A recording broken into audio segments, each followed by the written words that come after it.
إن الحمد لله نحمده ونستعينه ونستغفره ونعوذ بالله من شرور أنفسنا ومن سيئات أعمالنا من يهده الله فلا مضل له ومن يضلل فلا هادي له وأشهد أن لا إله إلا الله وحده لا شريك له وأشهد أن محمدا عبده ورسوله أما بعد فإن خير الحديث كتاب الله وخير الهدي هدي محمد صلى الله عليه وسلم وشر الأمور محدثاتها وكل محدثة بدعة وكل بدعة ضلالة وكل ضلالة في النار.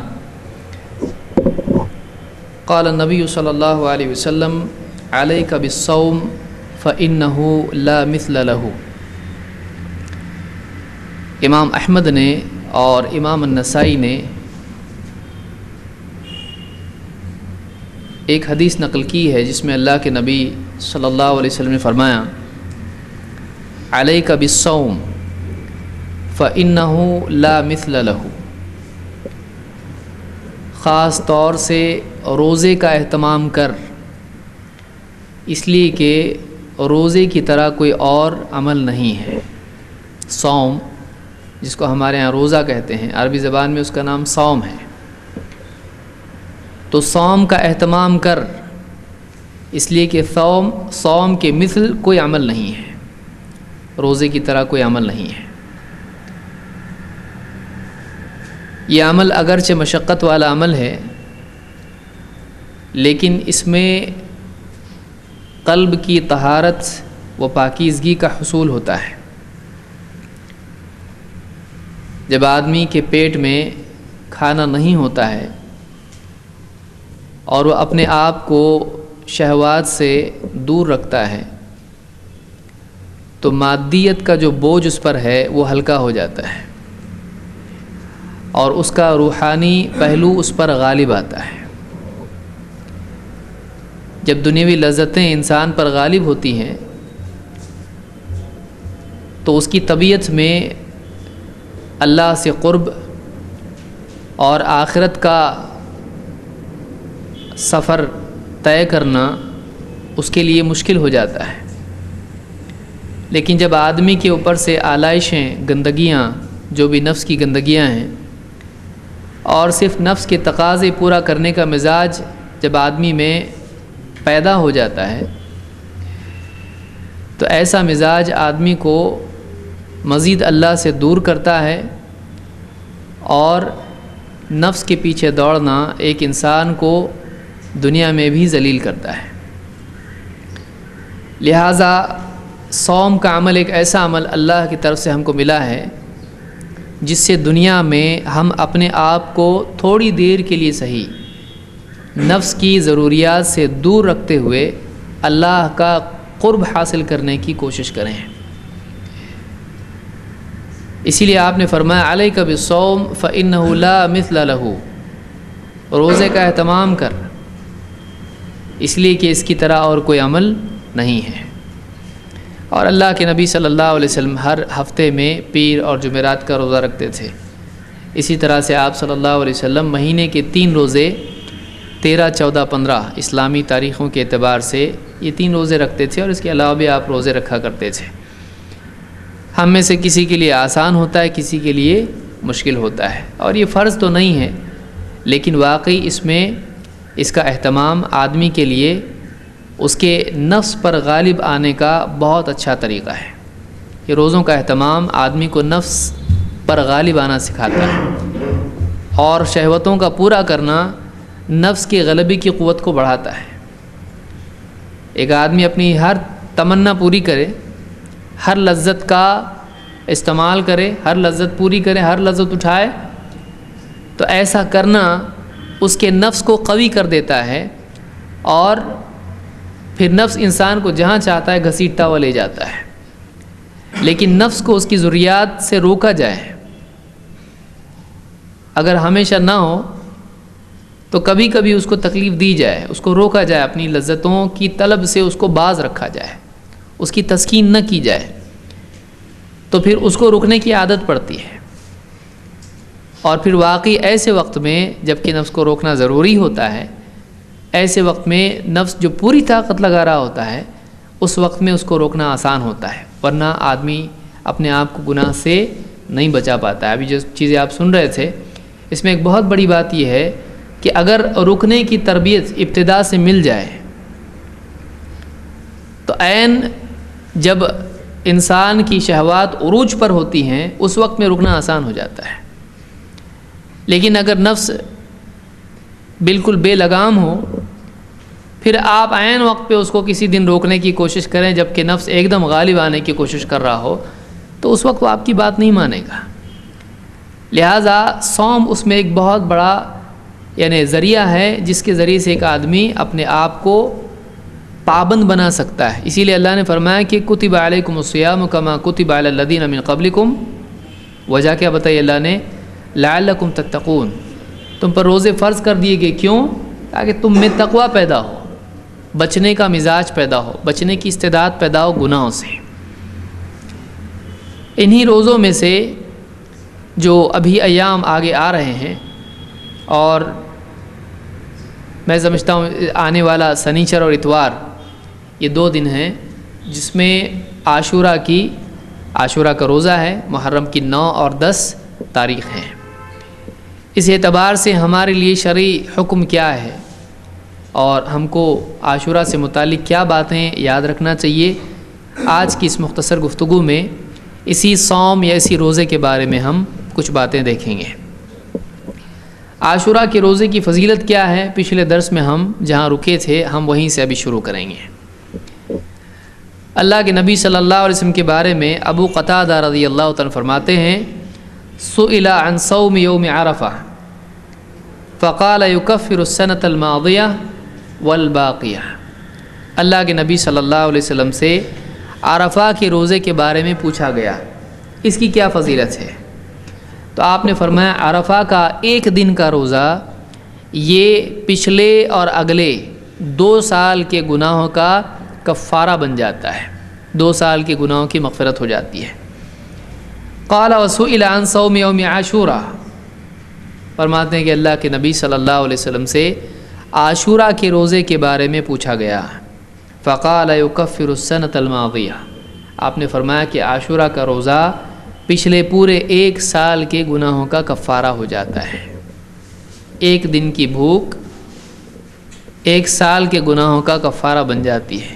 کتنا سستا سودا ہے، تھوڑی پیٹ کی آگ برداشت کر لیں تو جہنم کی آگ سے بچ سکتے ہیں، کتنی آسانی ہے۔ یہ اللہ کا مزید احسان ہے کہ اللہ نے ایسے اسباب مہیا کیے ہیں کہ اگر ان کو آدمی اختیار کرے تو کیے ہوئے گناہوں کو بھی وہ ختم کر سکتا ہے۔ بعض نیکیاں، عام طور سے نیکیاں صغیرہ گناہوں کا کفارہ کرتی ہیں، لیکن علماء نے کہا کہ بعض اوقات اگر کوئی نیکی اللہ تعالیٰ کو پسند آ جائے تو اللہ تعالیٰ اس نیکی کی وجہ سے تمام گناہوں کو بھی معاف کر سکتا ہے۔ یعنی اگر واقعی نیکی ویسی نیکی ہو جیسے اس فاحشہ کا کتے کو پانی پلانا ہو، ایک دم اخلاص کے ساتھ میں، کوئی دیکھنے والا نہیں، کوئی پوچھنے والا، کسی اخبار میں نام نہیں آنے والا، کہیں تعریف نہیں ہونے والی، صرف اللہ کے لیے۔ ایک انسان اگر نیکی واقعی کر لے، کبھی کبھی نیکی اللہ کو ایسی پسند آ جاتی ہے کہ برے سے برا آدمی، کیوں فاحشہ عورت کے گناہ صغیرہ تھے، اس کے کبیرہ گناہ ہیں، لیکن اللہ تعالیٰ نے کیا کر دیا، اس کی بھی مغفرت کر دی۔ تو بعض اوقات کسی انسان کی ایک نیکی بھی اللہ کو اتنی پسند آتی ہے اور اس نیکی کی قوت اتنی زیادہ ہوتی ہے کہ اس کے تمام گناہوں پر وہ نیکی بھاری ہو جاتی ہے، اور اس کے بدلے میں اللہ تعالیٰ اپنے فضل و کرم سے اللہ جس کو چاہے معاف کرے۔ توبہ سے تو وہ گناہ معاف کرتا ہی ہے، وہ تو وعدہ ہے اللہ کا، لیکن اللہ تعالیٰ بعض اوقات اپنی طرف سے گناہ معاف کر دیتا ہے۔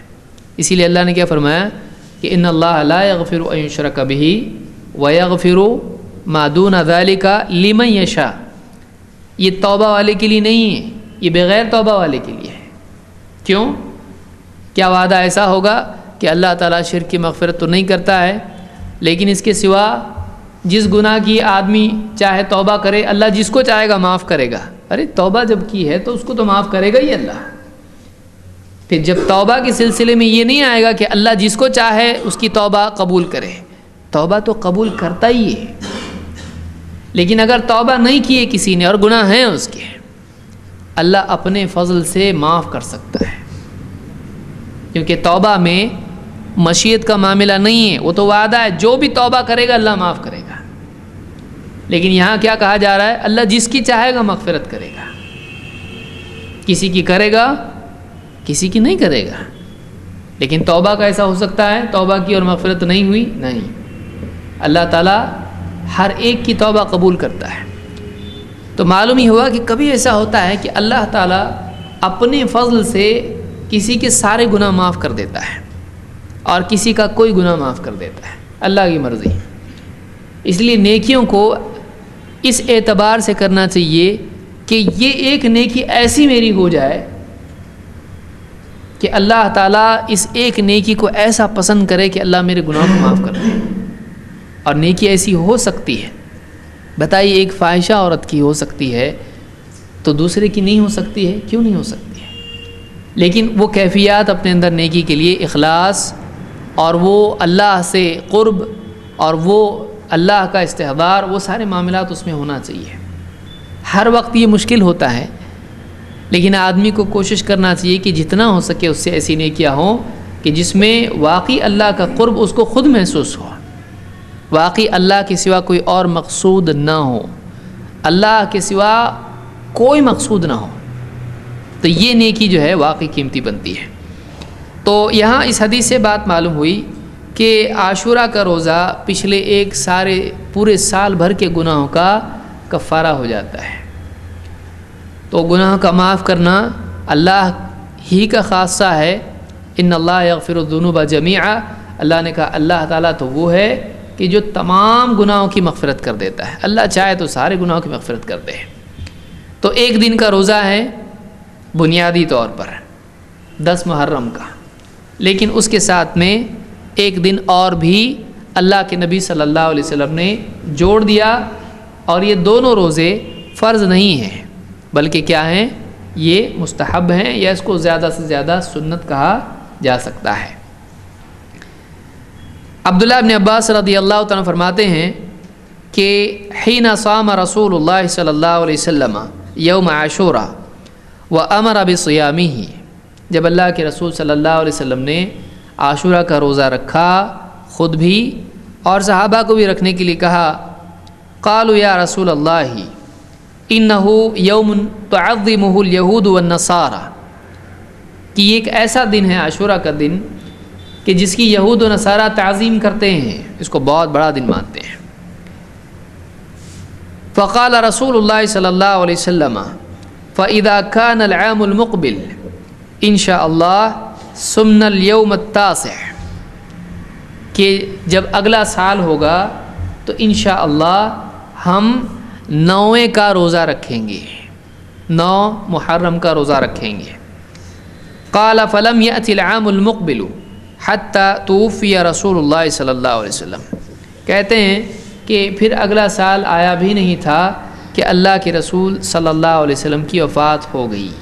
اس حدیث کو امام مسلم نے روایت کیا ہے۔ اس حدیث سے کئی باتیں ہم لے سکتے ہیں، سیکھ سکتے ہیں۔ ایک،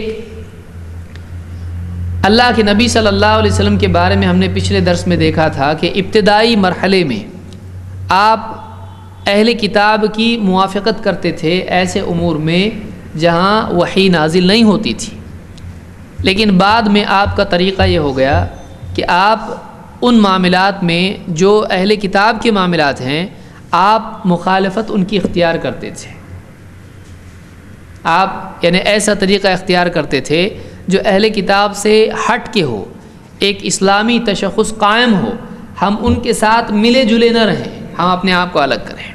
اور ایسے کئی معاملات ہیں، مستقل کسی درس میں ہم دیکھیں گے کہ اہل کتاب کی مخالفت کا کتنا اہتمام اللہ کے نبی صلی اللہ علیہ وسلم نے کیا ہے، اور کیا کیا چیزیں ہیں جو ان کی تھیں، اور کس کس چیز میں خاص طور سے ہم کو مخالفت کرنا چاہیے۔ یہ ایک الگ موضوع ہے جس میں آج میں نہیں جاؤں گا۔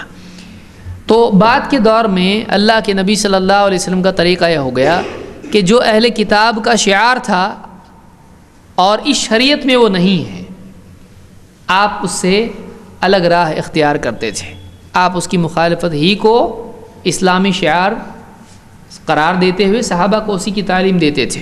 جیسے مثال کے طور پر کہ یہود جوتیوں میں نماز نہیں پڑھتے ہیں، تم پڑھو اس میں. اس طرح کی کئی چیزیں ہیں جو تفصیل سے میں اگلے کسی درس میں ذکر کروں گا انشاءاللہ. تو صحابہ نے جب دیکھا کہ یہ تو اسلام کا طریقہ ہے، اور اس وقت میں یہ ہو چکا تھا، کئی سالوں کے بعد میں صحابہ اس بات کو سمجھ چکے تھے آخری دور میں، اور یہ بالکل اخیر کی چیز ہے اس لیے کہ اگلے سال آپ کی وفات ہو گئی. تو آپ نے کہا کہ اللہ کے رسول یہ جو عاشورہ کا روزہ ہے، جب آپ نے کہا اس کے بارے میں عمل سکھایا صحابہ کو، تو کہا کہ اللہ کے رسول یہود اس دن روزہ رکھتے ہیں اور اس دن کی تعظیم کرتے ہیں. تو یعنی صحابہ کا ایک اعتبار سے یہ اشارہ تھا کہ کیا اس میں بھی ہم مخالفت نہ کریں.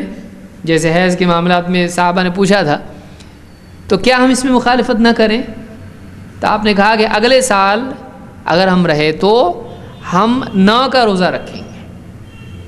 تو یعنی آپ نے بتایا کہ ہاں اس میں بھی یہود کی مخالفت ہے، اور آپ نے اگلے سال کے بارے میں ارادہ کیا کہ انشاءاللہ اگلے سال ہم رہے تو ہم انشاءاللہ اگلے سال 9 کا روزہ رکھیں گے. اور صحابی کہتے ہیں کہ اگلا سال آیا بھی نہیں تھا کہ آپ کی وفات ہو گئی. اس سے ایک بات یہ معلوم ہوئی کہ جو پچھلے درس میں ہم نے دیکھا تھا کہ عاشورہ کا روزہ منسوخ ہو گیا رمضان سے، تو یہ نہیں کہ عاشورہ کے روزے کی فضیلت منسوخ ہو گئی ہو، بلکہ عاشورہ کے روزے کی فرضیت منسوخ ہو گئی. کیا مطلب؟ پہلے فرض تھا، فرض نہیں رہا، لیکن پہلے جو فضیلت اس کی تھی ابھی بھی فضیلت باقی رہی اس کی. لہذا آپ نے منسوخ ہونے کے بعد بھی، کیونکہ پہلے سال کے بعد ہی وہ منسوخ ہو گیا تھا، آخری سال میں بھی آپ نے کہا اگلے سال ہم رکھیں گے 9 کا روزہ رکھیں گے. یہ نہیں کہا کہ 10 کا نہیں رکھیں گے. بعض لوگوں کو شبہ ہو گیا کہ آپ نے جو کہا کہ ہم 9 کو رکھیں گے تو آپ نے کیا 10 کی بجائے 9 کو کہا یا 10 کے ساتھ 9 کو کہا. بہت سارے لوگوں کو شبہ ہوا. اس حدیث کے راوی کون ہیں؟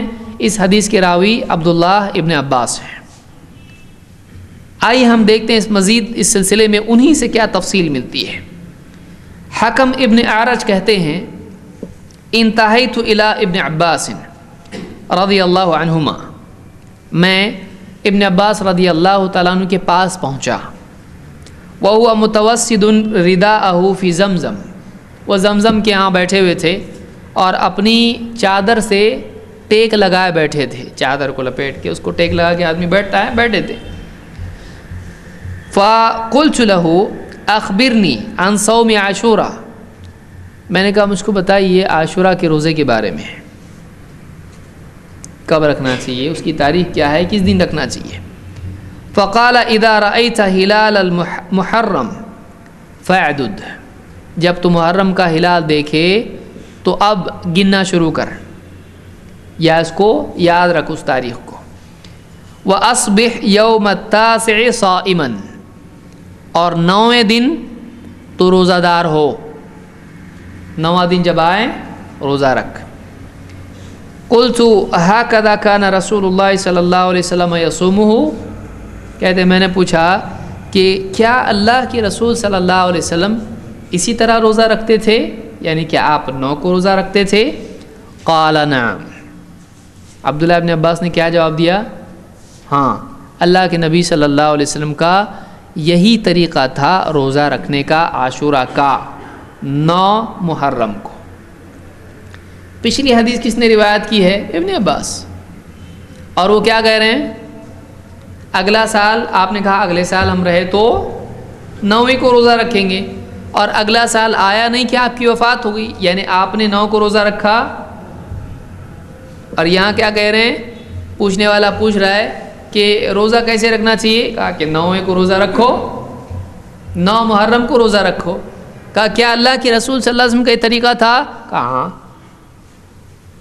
تو معلوم یہ ہوا، اب کوئی آدمی کہے گا کہ تو ٹکراؤ ہو رہا، یہ ٹکراؤ نہیں ہے، بلکہ یہ ایک طریقہ ہے بولنے کا. کیونکہ اللہ کے نبی صلی اللہ علیہ وسلم جس چیز کا پختہ ارادہ کر لیں وہ بھی آپ کا طریقہ شمار ہوتا ہے. کسی مجبوری سے آپ اگر اس کو نہ کر پائیں تو اس سے وہ سنت یا استحباب کے سے نکل نہیں جاتا ہے، جس چیز کو نبی صلی اللہ علیہ وسلم نے پسند کیا، جس چیز کا آپ نے ارادہ کیا، وہ بھی آپ کا طریقہ قرار پاتا ہے. یہ صحابہ سمجھتے تھے. جیسے ایک عورت آئی، کہا میں نے پورے قرآن میں پڑھ لیا، مجھ کو کہیں نہیں ملا کہ گدوانے والی اور یہ کرنے والی اور وہ کرنے والی اس پر لعنت ہو. کہا تو پڑھتی تو تجھ کو ملتا. اور ایک روایت میں کہا ابن مسعود رضی اللہ تعالیٰ نے کہ تو نے پڑھا اس کو لیکن تجھ کو سمجھ میں نہیں آیا. کہا وہ کیسے؟ تو کہا قرآن میں نہیں پڑھا تو نے، وَمَا أَتَاكُمُ الرَّسُولُ فَخُذُوهُ وَمَا نَهَاكُمْ عَنْهُ فَانْتَهُوا، کہ جو کچھ رسول دیں اسے لے لو اور جس سے منع کریں اسے رک جاؤ. کہا کہ ہاں. تو کہا پھر یہی منع کیا ہے اللہ کے رسول صلی اللہ علیہ وسلم نے. تو صحابہ قرآن اور سنت کو واقعی سمجھتے تھے. اسی لیے ہم بھی کیا کہتے ہیں کہ صحابہ کا فہم دین کے سمجھنے کے لیے ضروری ہے. یہاں بھی ابن عباس رضی اللہ تعالیٰ نے یہ سمجھا کہ اللہ کے نبی صلی اللہ علیہ وسلم نے کہا تھا کہ میں اگر ہم انشاءاللہ اگلے سال رہے تو 9 کا رکھیں گے، اگر آپ رہتے اگلے سال تو کیا کرتے؟ یعنی ہمارا نبی ایسا ہے کہ یہ کہے کہ ہاں ہم کریں گے اور پھر نہیں کریں. ایسے تھے اللہ کے رسول صلی اللہ علیہ وسلم؟ نہیں تھے. لما تقولون ما لا تفعلون. اللہ کے رسول صلی اللہ علیہ وسلم کا طریقہ یہ نہیں تھا کہ آپ نیکی کا دعویٰ کریں، نیکی کا ارادہ کریں، نیکی علانیہ طور پر کہیں کہ ہم رہے تو کریں گے اور پھر وقت آ جائے تو آپ اس سے مکر جائیں. ایسا تھا آپ کا طریقہ؟ نہیں. تو اتنا پختہ معاملہ تھا کہ ہاں جب اللہ کے نبی صلی اللہ علیہ وسلم نے کہا ہے کہ ہم کریں گے، آپ ہوتے تو کرتے، تو وہ بھی سنت ہے. یہ صحابہ کا فہم ہے. اسی لیے انہوں نے اعتماد کے ساتھ کہا. پوچھنے والے نے کہا کہ کیا اللہ کے رسول صلی اللہ علیہ وسلم ایسا کرتے تھے، روزہ رکھتے تھے؟ ہاں ایسا روزہ رکھنا نبی کا طریقہ ہے. انہوں نے جواب میں اس طرح سے کہا. تو اور آپ تراویح کے مسئلے میں بھی دیکھیں گے، ایک تو عمر رضی اللہ تعالیٰ کا یہی معاملہ آپ کو دکھائی دے گا کہ آپ نے جب دیکھا کہ وفات ہو گئی نبی صلی اللہ علیہ وسلم کی، اور اب جو آپ چاہتے تھے کرنا، پورا مہینہ تراویح پڑھنا آپ پسند کرتے تھے، لیکن آپ ڈرے کہ کہیں فرض نہ ہو، فرضیت کا ڈر نکل گیا، تو وہ پسند جو نبی کی تھی انہوں نے واپس سے جاری کر دی. تو صحابہ نبی صلی اللہ علیہ وسلم کی مراد کو سمجھتے تھے، آپ کی پسند ناپسند کو سمجھتے تھے. تو یہ جو نبوی فہم تھا یہ صحابہ نے اللہ کے نبی صلی اللہ علیہ وسلم کی صحبت اور تربیت سے حاصل کیا تھا. تو یہاں بھی یہ معلوم ہوا کہ جب اس شخص نے پوچھا کہ کیا یہ طریقہ نبی کا ہے کہ آپ روزہ رکھتے تھے 9 کا؟ کہا کہ ہاں رکھتے تھے. تو یہ بہت اہم چیز ہے سنت کے فہم کے اعتبار سے. اس لیے بہت سارے لوگ کیا کہتے ہیں، یہ کیا ہے نبی نے کیا ہے، تراویح بدعت ہے، مہینہ بھر پڑھنا، تم پڑھتے ہو تو یہ بدعت ہے. ہم کہتے ہیں پورا مہینہ پڑھنا بدعت نہیں ہے جماعت سے. کیوں؟ اس لیے کہ اللہ کے نبی صلی اللہ علیہ وسلم نے پورا مہینہ جماعت سے پڑھنا پسند کیا ہے. جماعت آپ کے نزدیک تراویح کی محبوب تھی. یہی تو وجہ ہے کہ آپ نے اپنے آخری جو 3 راتوں میں آپ نے پڑھا، تیسری رات میں اپنے گھر والوں کو بھی آپ نے جمع کیا، اپنی بیویوں کو بھی جمع کیا تراویح کے لیے. تو اگر یہ مطلوب چیز تھی تبھی تو آپ نے اپنے گھر والوں کو کہا آنے کے لیے اور آخری رات میں کہا. لیکن اس کے بعد آپ رک گئے تو رکے کیوں؟ کیا اس لیے کہ 3 سے زیادہ راتوں میں تراویح نہیں پڑھنا چاہیے جماعت سے؟ اگر ایسا ہوتا تو آپ بتاتے بس 3 سے زیادہ نہیں پڑھنا ہے. لیکن آپ نے کیا کہا؟ میں ڈرا، خشیت ان یکتب علیکم صلاۃ اللیل، میں ڈرا کہ کہیں تم پر رات کی نماز فرض نہ کر دی جائے. تو وہ جو فرضیت کا ڈر تھا اس وجہ سے آپ مجبوراً رکے امت پر راحت کے لیے، ورنہ فی نفس ہی جماعت سے تراویح پڑھنا اچھا ہی عمل تھا، تبھی تو آپ نے کیا اس کو. تو یہ بات حضرت عمر سمجھتے تھے، تو آپ کی وفات کے بعد حضرت عمر نے اس کو پھر سے جاری کر دیا. تو بہرحال یہ اصول کی سمجھنے کی چیز ہے.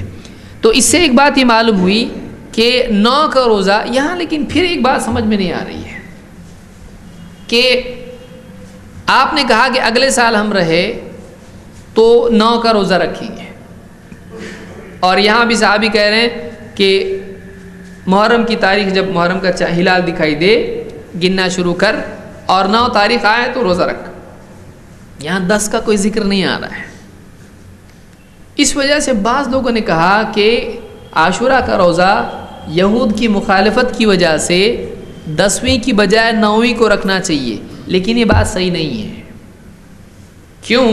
اس لیے کہ عاشورہ فی نفسہ ہی 10 کو ہے، اگر نہیں ہوتا تو پہلی مرتبہ آپ 10 کو رکھنے کے لیے کہتے ہی نہیں۔ اگر عاشورہ 10 کو نہیں ہے تو خواہ ہمارے نبی نے 10 کو رکھا اور اللہ کی طرف سے وہ فرض بھی ہو رہا ہے،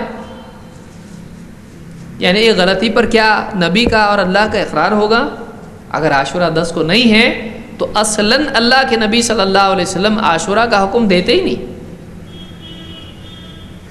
لیکن 10 کو روزہ رکھا گیا تو معلوم ہے اصل میں 10 کو ہی عاشورہ ہے، تو عاشورہ کی فضیلت کیوں چھوڑیں گے؟ وہ تو ہے ہی ہے، لیکن یہود کی مخالفت تفرد کے ترک سے ہے۔ یہود ایک رکھ رہے ہیں، ہم اکیلا ایک نہیں رکھیں گے، ہم جوڑی کریں گے، ہم ایک ساتھ 10 کے ساتھ 9 بھی رکھیں گے۔ کوئی کہے گا حدیث میں تو ایسا نہیں ہے، یہ تو آپ بول رہے ہیں، تو آپ کی کیوں مانے؟ تو پچھلی 2 حدیثوں کے راوی کون ہیں؟ عبداللہ ابن عباس، وہ واقعے کے شاہد ہیں، اور آخری سال تو وہ تھے، وہ جان رہے ہیں کہ واقعی اللہ کے رسول صلی اللہ علیہ وسلم کی اس میں مراد کیا تھی، اسی لیے ان کا اپنا قول، ان کا اپنا فتویٰ اس بارے میں کیا ہے۔ انہوں نے کہا، عطا کہتے ہیں، تابعی ہیں عطا، انہ سمع ابن عباس یقول، ابن عباس سے انہوں نے سنا کہ وہ کہتے تھے، صوم التاسع والعاشرہ وخالف الیہود، 9 اور 10 دونوں کو روزہ رکھو، 9 کو بھی رکھو، 10 کو بھی رکھو، اور یہود کی مخالفت کرو۔ تو پچھلا جو سبب تھا جس وجہ سے صحابہ نے کہا اللہ کے رسول یہ دن یہود اس کی تعظیم کرتے ہیں، آپ نے کہا ٹھیک ہے انشاءاللہ اگر اگلے سال رہے تو ہم 9 کو رکھیں گے۔ تو وہ یہود کی جو مخالفت تھی نبی صلی اللہ علیہ وسلم کی، 10 کے ساتھ 9 کی تھی یا 10 کو چھوڑ کے 9 کی تھی؟ تو یہاں ابن عباس کے فتوے سے معلوم ہوا کہ انہوں نے کیا کہا کہ 9 اور 10 دونوں کو روزہ رکھو اور کیا کرو، یہود کی مخالفت کرو۔ تو اس سے بالکل بات واضح ہو گئی کہ ان کا فتویٰ یہ ہے کہ 9 اور 10 دونوں کا روزہ رکھنا چاہیے، اس سے وہ شبہ دور ہو جاتا ہے جو اس سلسلے میں ہے۔ تو ایک بات یہ بھی معلوم ہوئی کہ یہود کی مخالفت صرف ترک سے نہیں ہوتی ہے، کبھی مخالفت ترک کے بجائے اصل پر اضافے سے بھی ہوتی ہے، کہ آپ نے 10 کا تو رکھا ہی رکھا روزہ، لیکن 10 کے ساتھ آپ نے کیا کہا 9 کا بھی رکھا جائے، تو وہ جو اکیلا ایک روزہ ہے 10 کا، اکیلا نہیں کریں گے، جوڑی کر دیں گے آپ اس کی، اس طرح سے ہم مخالفت کریں گے۔ تو ایسی بھی مخالفت ہوتی ہے۔ اس حدیث کو امام البیہقی نے السنن الکبریٰ میں ذکر کیا ہے، اس روایت کو ابن عباس کی روایت کو انہوں نے ذکر کیا ہے، اور اسی طرح سے مصنف عبدالرزاق میں بھی روایت موجود ہے، اور شیخ الالبانی نے اس کو صحیح کہا ہے۔ تو بہرحال یہ عاشورہ کے روزے کے بارے میں ایک بات ہم کو معلوم ہوئی۔ اس میں ایک بات، یعنی یہاں پر کچھ روایت ایسی آئی ہیں جن سے کچھ شبہات پیدا ہوتے ہیں کہ 9 اور 10 کا رکھیں تو بھی چلتا ہے، اور 10 اور 11 بھی رکھیں تب بھی چلتا ہے، کیونکہ مقصود کیا ہے؟ مخالفت ہے یہود کی، تو مخالفت دونوں طرح سے حاصل ہو جاتی ہے، 9 10 سے بھی اور 10 11 سے بھی۔ تو اس سلسلے میں کچھ روایت کی وجہ سے یہ شبہ پیدا ہو گیا۔ آئیے دیکھتے ہیں وہ روایت کیا ہیں، اور ان روایتوں کی، ان حدیثوں کی اسنادی اعتبار سے کیا حیثیت ہے، وہ معتبر ہے یا نہیں ہے، حدیث قابل اعتبار ہے کہ نہیں ہے۔ ایک روایت ہے جس کو امام البیہقی نے شعب الایمان میں ذکر کیا ہے، جس کے الفاظ ہیں لَإِن بَقِيتُ لَآمُرَنَّ بِصِيَامِ يَوْمٍ قَبْلَهُ أَوْ يَوْمٍ بَعْدَهُ، یعنی یوم عاشورہ، کہ اللہ کے نبی صلی اللہ علیہ وسلم کی طرف یہ روایت منسوب ہے کہ آپ نے کہا کہ اگر میں باقی رہا، میں زندہ رہا، تو میں حکم دوں گا ایک دن پہلے کا یا ایک دن بعد کا، یعنی عاشورہ سے ایک دن پہلے یا بعد کا حکم میں دوں گا اگر میں اگلے سال رہا تو یہ جو روایت ہے اس سے یہ شبہ پیدا ہوتا ہے کہ آپ نے کہا تھا کہ اگلے سال میں 9 یا 11 کا حکم دوں گا، یعنی 10 سے پہلے 9 اور 10 کے بعد 11، دونوں میں سے کوئی بھی چلتا ہے، ضروری نہیں کہ 9 ہی کا روزہ رکھا جائے، بلکہ 9-10 بھی کیے تو چلتا ہے، 10-11 بھی کیے تو چلتا ہے۔ لیکن یہ روایت اگر صحیح ہوتی تو اس سے دلیل لی جا سکتی تھی، یہ روایت سند کے اعتبار سے صحیح نہیں ہے۔ کیوں؟ اس لیے کہ اس کی سند میں ایک راوی ہے، وہ کون ہے؟ 2 راوی ہیں، ایک ہے داؤد ابن علی ابن عبداللہ ابن عباس۔ یہ جو راوی ہے داؤد ابن علی، اس کے بارے میں حافظ ابن حجر کہتے ہیں کہ مقبول، یہ راوی کیا ہے؟ مقبول ہے۔ حافظ ابن حجر کے نزدیک مقبول راوی وہ ہوتا ہے جو کمزور ہوتا ہے، ایسا راوی کہ اگر وہی بات جو یہ راوی بیان کر رہا ہے کہیں اور سے بھی ملتی ہے تو اس کی حدیث معتبر ہوگی، ورنہ نہیں۔ انہوں نے خود اپنی کتاب تقریب التہذیب میں یہ بات کہی ہے کہ میں کسی راوی کے بارے میں اگر کہوں کہ وہ مقبول ہے تو اس کا مطلب یہ ہوگا کہ اس کی روایت کے سپورٹ میں اس کی بات کی تائید اگر کوئی اور روایت کر رہی ہو تب اس کی روایت معتبر ہے، ورنہ وہ لین الحدیث ہے، وہ حدیث میں کمزور نرم مانا جائے گا، مضبوط نہیں مانا جائے گا۔ تو یہ ایک راوی ہے، اور دوسرا راوی ہے ابن ابی لیلہ، محمد ابن عبد الرحمن ابن ابی لیلہ۔ اس کے بارے میں ابن حجر ہی نے کہا ہے ضعیف سیء الحفظ، یہ راوی ضعیف ہے اور اس کا حافظہ خراب تھا، بہت برا حافظہ تھا اس کا۔ تو اس اعتبار سے جس روایت میں آیا ہے کہ اگر اگلے سال میں رہا تو میں حکم دوں گا 9 اور 10 کا، یا 9 اور 10 اور 11 کا، یعنی یومن قبل ہو اور یومن بعدہ ہو، تو 2 اعتبار سے یہ روایت ضعیف ہے۔ ایک تو متناً بھی مخالف ہے اس روایت کے جو صحیح میں ہے، صحیح مسلم میں، اس میں حکم نہیں ہے، اس میں کیا ہے؟ میں روزہ رکھوں گا۔ کیوں؟ اس لیے کہ یہ عمل فرض تو تھا ہی نہیں، اس کی فرضیت کیا ہو گئی؟ ختم ہو گئی۔ اور نبی صلی اللہ علیہ وسلم کا حکم دینا کسی عمل کو کیا کر دیتا ہے؟ فرض کر دیتا ہے، لازم کر دیتا ہے۔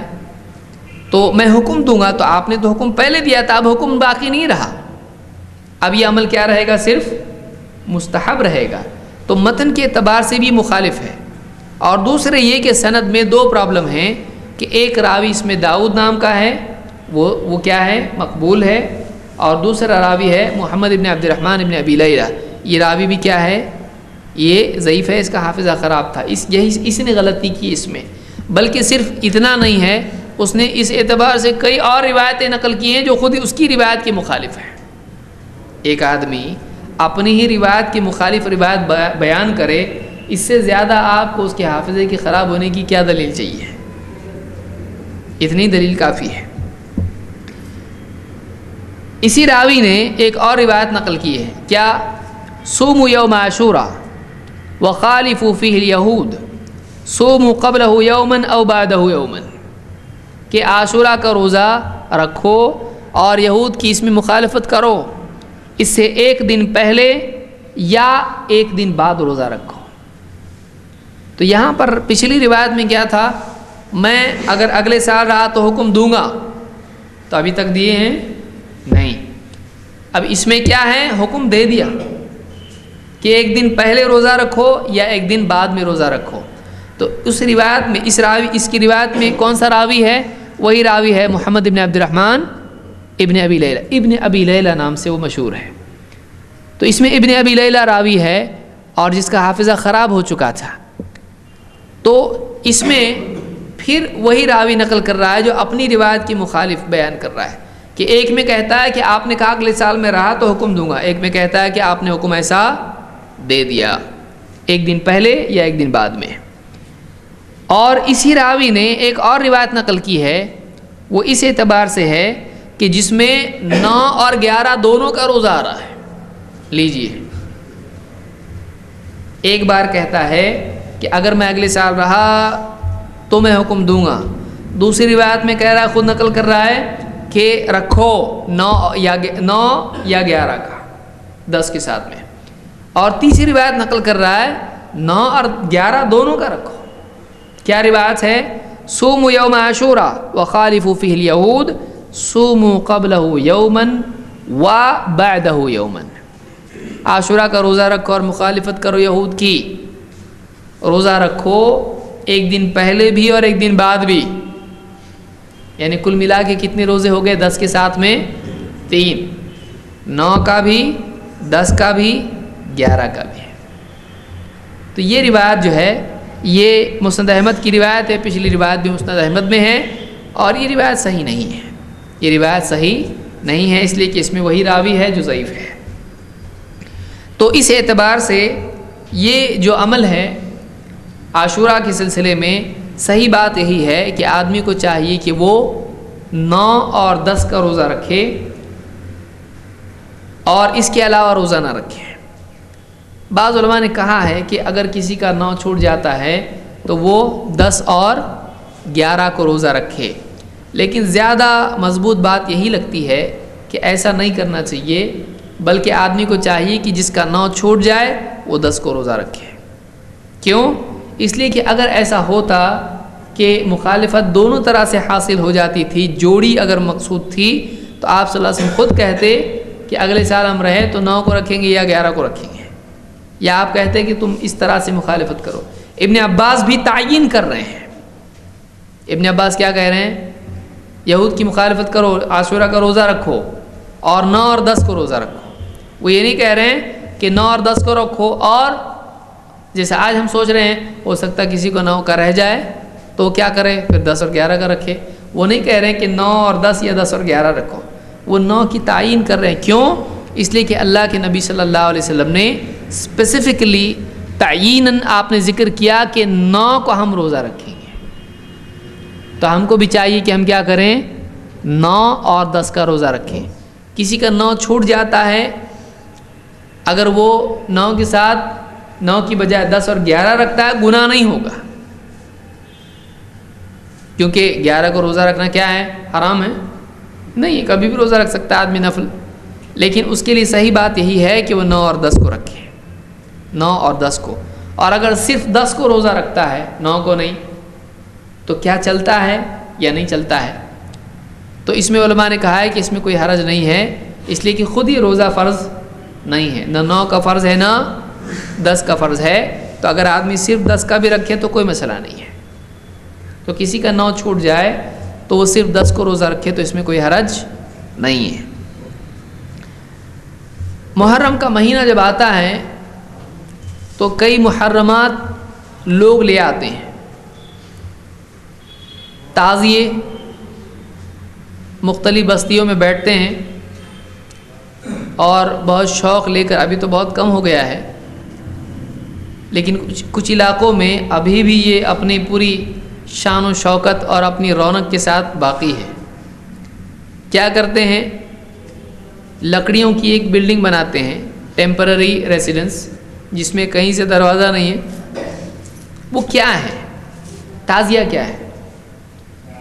تعزیہ کے معنی ہوتے ہیں کسی کے غم کے وقت میں اس سے ملنے جانا، تعزیت کرنا. تو وہ غم منانے کا ایک طریقہ ہے. جیسے کوئی آدمی کسی کے گھر میں کوئی مر جائے، ہم اس کے غم کے وقت میں اس کے پاس جاتے ہیں، اس کو تعزیت کہتے ہیں. اس کی قوت کے لیے، اس کو حوصلہ افزائی کے لیے، اس کو دھاڑس کے لیے لوگ جاتے ہیں وہاں پر. اس کو تعزیت کہتے ہیں. تعزیہ کیا ہے؟ حسین رضی اللہ تعالیٰ عنہ کی نقلی قبر، ڈپلیکیٹ قبر بنا سکتے اسلام میں؟ نہیں بنا سکتے ہیں. یہ شیعہ کا طریقہ ہے جو بعض بادشاہوں نے شروع کیا تھا اور وہ مسلمانوں میں آج بھی چل رہا ہے. کیا کرتے ہیں؟ 10 دن کی قبر. آپ نے سوچا کبھی ایسا بھی ہو سکتا ہے؟ یہ کیا ہے؟ 10 دن کی قبر. جو بیٹھ کے بنا رہا ہے اس کو بھی معلوم نہیں کیا بنا رہا ہو، کیسا بناتا ہو. وہ اس کا پورا ایک بنانے کا طریقہ ہے.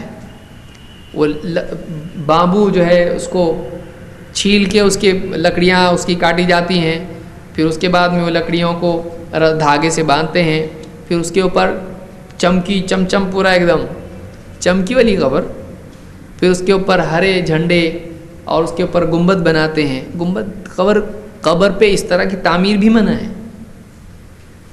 دوسرا یہ کہ وہ نقلی قبر، اندر کچھ بھی نہیں ہے، اور وہ بنا کے پھر کان میں رومال ڈال کے ایسا وہ لوگ بیٹھتے ہیں جو بستی میں تعزیے کے رسپانسبل ہوتے ہیں.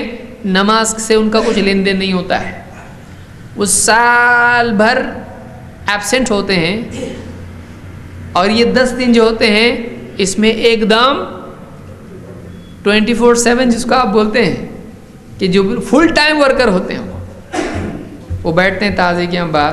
لوبان پوری جل رہی ہے، اس کی دھنی ہو رہی، پوری بستی کے گھر گھر تک جا رہی ہو، اور پھر وہاں پر لوگ آ رہے ہیں، عورتیں اپنے بچوں کو لے کے آتی ہیں. یہ میرا بچہ، اس کا امتحان ہے، یہ میرا بچہ، اس کو یاد ہی نہیں ہوتا، یہ عورت ہے، اس کو بچہ نہیں، اولاد نہیں ہو رہی ہے، یہ بہت شرارت کرتا ہے. وہاں لاتے ہیں، پھر وہ مور چل لیتا ہے، مور کے پر اس کے سر پہ مارتا ہے، اس کو تعویذ بنا کے دیتا ہے، کچھ بھی ایکٹنگ کر کے کچھ بھی. کیا ہے یہ؟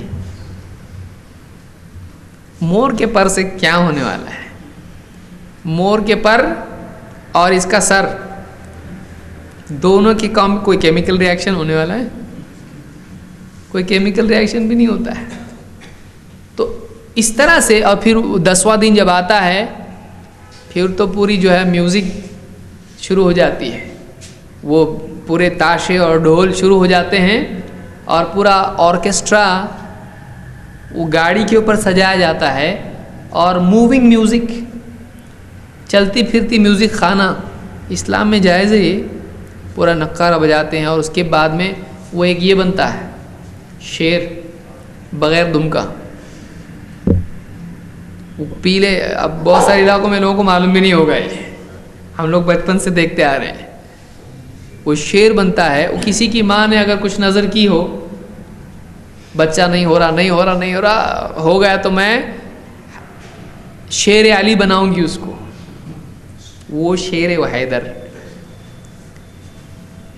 تو شیر اس کو بناتے ہیں، پورے بدن پہ اس کے ہلدی اس کو لگاتے ہیں، اور کالے پٹے اس کو ہوتے ہیں. یہ کیا ہے؟ یہ چیتا ہے یا جو بھی ہے، اور دم نہیں لگاتے ہیں اس کو. اور وہ بچے کی ٹوپی پہنتا ہے، بچے کو جو ایسی جھالر والی ٹوپی آتی ہے وہ ٹوپی پہن کے، اور وہ ہاتھ میں ہرن کا سینگ لیتا ہے. بہت سارے لوگ سوچ رہے ہیں کہ یہ کیا بول رہے ہیں، ہم تو کبھی دیکھے نہیں. ایسا ہوتا ہے، بہت سارے علاقوں میں ہوتا ہے، بعض علاقوں میں معلوم نہیں. شیر بناتے ہیں یا ہاتھی بناتے ہیں یا گدھا بناتے ہیں، معلوم نہیں ہے. گھوڑا بناتے ہوں گے، ہو سکتا ہے کچھ بھی بناتے ہوں گے. کچھ علاقوں میں ایسا ہوتا ہے، تو وہ میوزک پہ وہ ڈانس کرتا ہے ایک قسم کا. تو یہ اس طرح کی چیزیں خرافات ہیں، سب اسلام میں نہیں ہے، یہ اسلام میں نہیں ہے. پھر لے جا کے اس کو پانی میں ڈبوتے ہیں. قبر کو پانی میں ڈبانا یعنی کن لوگوں کا طریقہ ہے؟ یہ 10 دن تک اس کو بٹھانا اس طرح سے، اور 10 دن کے بعد میں لے جا کر اس کو پانی میں ڈبونا. تو یہ اپنے ہاتھوں سے وہ جو کسی کو اولاد دے رہا تھا، وہ سٹرکچر، وہ بلڈنگ جو کسی کے مسائل حل کر رہی تھی، اس کو لے جا کے کیا کرتے ہیں؟ پانی میں اب اپنے آپ کو بچا سکتا ہے وہ؟ جو خود کو نہیں بچا سکتا وہ مسائل حل کر سکتا ہے. اور بہت زیادہ کچھ علاقوں میں، احمد نگر ہے یا دوسرے علاقے آپ دیکھیں، پوری دھوم ہوتی ہے. بیجاپور آپ دیکھیں، پورا ان مہینوں میں ایک دم پورا سیزن ہوتا ہے. بلکہ بعض بچپن میں ہم لوگ دیکھتے تھے، اور لوگ بالکل جاتے تھے دیکھنے کے لیے تعزیے، اور ایک کے پیچھے ایک تعزیہ آ رہے ہیں، اور پورا یہ ادھر کا ہے، یہ ادھر کا ہے، پورا ایک میلے کی طرح ہوتا تھا. لیکن یہ سب خرافات ہے، اسلام میں یہ چیزیں نہیں ہیں. یہ شرک ہے. یہ شرک ہے کہ ہم ایک لکڑی کی عمارت کو اپنی زندگی کے مسائل حل کرنے والا تسلیم کر رہے ہیں، جس کو ہم نے اپنے ہاتھوں سے بنایا. بتائیے بت میں اور اس میں فرق کیا ہے؟ ایک بت جس کے بارے میں ابراہیم علیہ السلام نے کہا تھا اتعبدون ما تنحتون، جس کو تم اپنے ہاتھوں سے گھڑتے ہو، تم اس کی عبادت کرتے ہو. کیا واقعی مسلمانوں پر یہ صادق نہیں آتا ہے اپنی زبان سے اپنے آپ کو مسلمان کہنے والا، ایک ہاتھ سے بنایا ہوا تعزیہ ہے، بلڈنگ ہے وہ بھی ایک دم ایسا سٹرکچر ہے کہ جس کو کوئی پرائز بھی نہیں مل سکتا ہے. آڑا تیڑا جیسے بھی کھانے پینے والے شرابی قسم کے لوگ وہ بیٹھ کے بناتے ہیں راتوں رات، اور نمازیں غائب، اور سب ادھر برابر پابندی سے بیٹھتے ہیں، اور معلوم نہیں وہ نشے میں بھی ہوتے کہ نہیں ہوتے. اس کے نیچے کچھ لوگ رات میں سوتے ہیں اور معلوم نہیں کیا کرتے ہیں. تو یہ مسائل حل کرے گا آپ کے، آپ اس کے پاس جا کے اپنے مسائل حل کرا رہے ہیں. پھر وہ عین اس دن میں جب وہ نکلنے کا وقت آتا اس کا بدائی، اس دن پھر کسی کے بدن میں حضرت علی آتے ہیں اور وہ بھیڑ جمع ہوتی ہے، بابا میرا یہ مسئلہ ہے، بابا میرا، بابا اس کو بتاتے ہیں. سولوشن سینٹر ہو جاتا ہے ایک دم، ووکیشنل گائیڈنس یا جو بھی اس کو فیملی میٹرز کا سولوشن، وہ مسائل کا حل بتاتا ہے. حضرت علی اس میں آئیں گے، کوئی ملا نہیں دوسرا ان کو. حضرت علی اس میں کیوں آئیں گے؟ حرم کے امام میں کبھی آئے نہیں کہ اچانک نماز پڑھنے کی حضرت علی آئے، میں حضرت علی ہوں. کبھی آئے خطبے میں، کبھی آئے مسجد میں، کبھی کسی خطبے میں آ جاتے حضرت علی. حضرت علی کیوں آئیں گے اس میں؟ تعزیے کے وقت میں آئیں گے. حضرت علی کسی اور میں نہیں آئے، ان لوگوں میں آ رہے ہیں کہ جن کو نماز اس کو سورہ فاتحہ پڑھنے بولیں گے تو بھئی ہاں فاتحہ دینا شروع کرے گا وہ، اور وہ بھی معلوم نہیں کیا، اس کو فاتحہ کا مطلب بھی نہیں معلوم ہے. جس کو سورہ فاتحہ، اس کو فاتحہ بھی صحیح دینے نہیں آتا، غلط میں بھی غلط.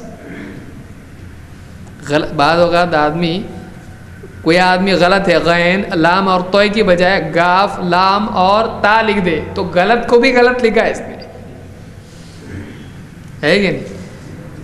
غلط، ارے بولی یہ خود غلط ہے، تیرا غلط بھی غلط ہے. کیونکہ غلط کیسے لکھتے ہیں عربی زبان میں؟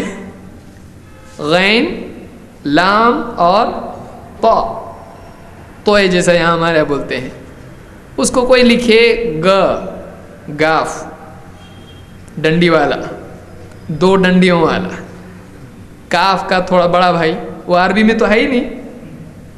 گاف ہے عربی میں؟ نہیں ہے عربی میں. اور لام لگایا، اس کے بعد تے نقطے والا، وہ بھی ایک نہیں دو. تو یہ غلط صحیح کہ صحیح ہے؟ یہ غلط خود غلط ہے. ایسی بہت ساری بدعات ہیں، ان کو بھی لوگ غلط طور پہ کرتے ہیں. بدعت کا جو رول تھا وہ بھی توڑ کے ایک نئے بدعت میں بدعت، ان کو خود جو جی میں آئے کرتے ہیں، کچھ بھی چومتے ہیں، کچھ بھی کہیں بھی لگا رہے، کدھر بھی لگا رہے.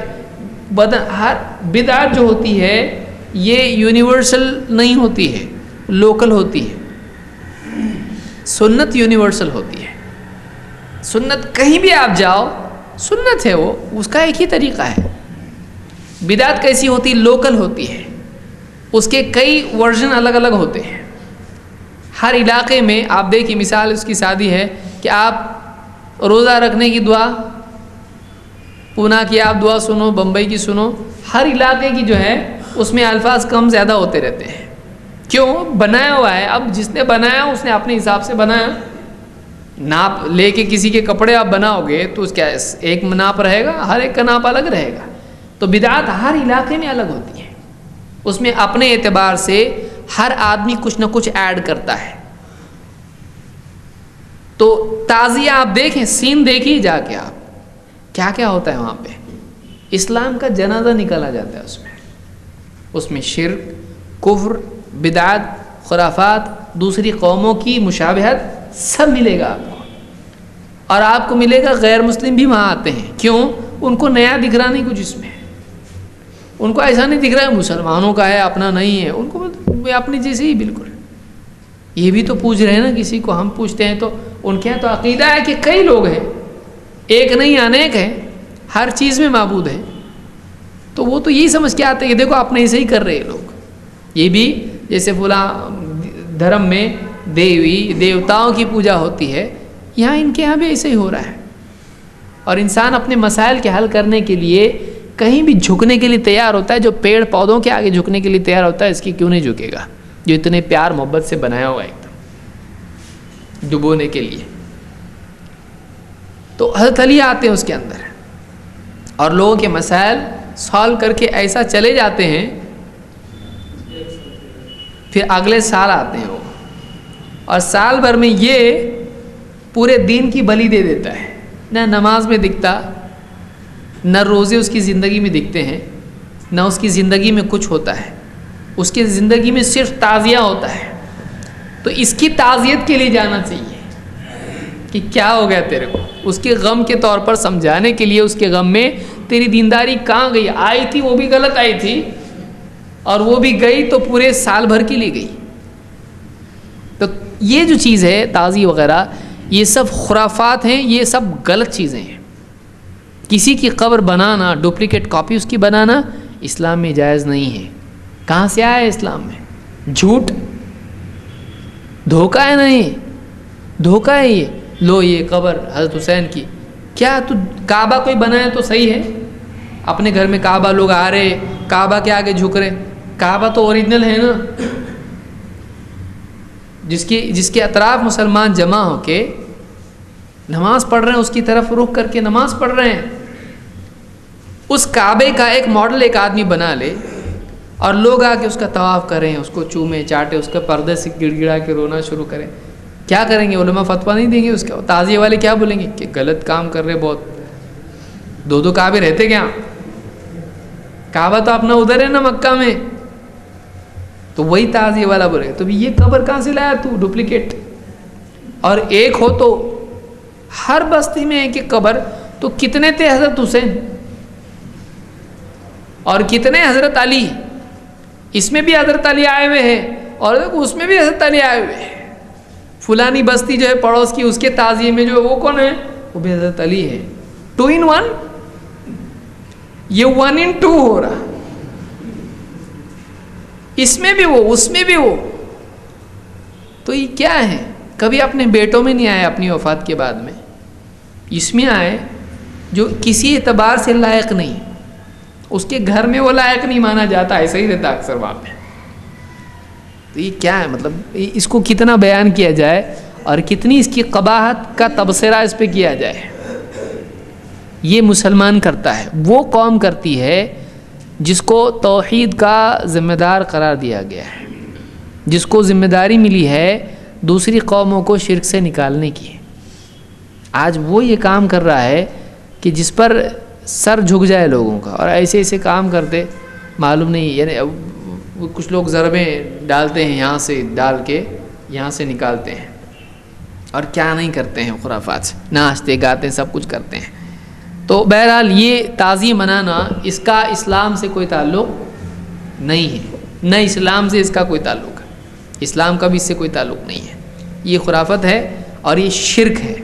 یہ شرک اکبر ہے. شرک اکبر ہے. کیوں؟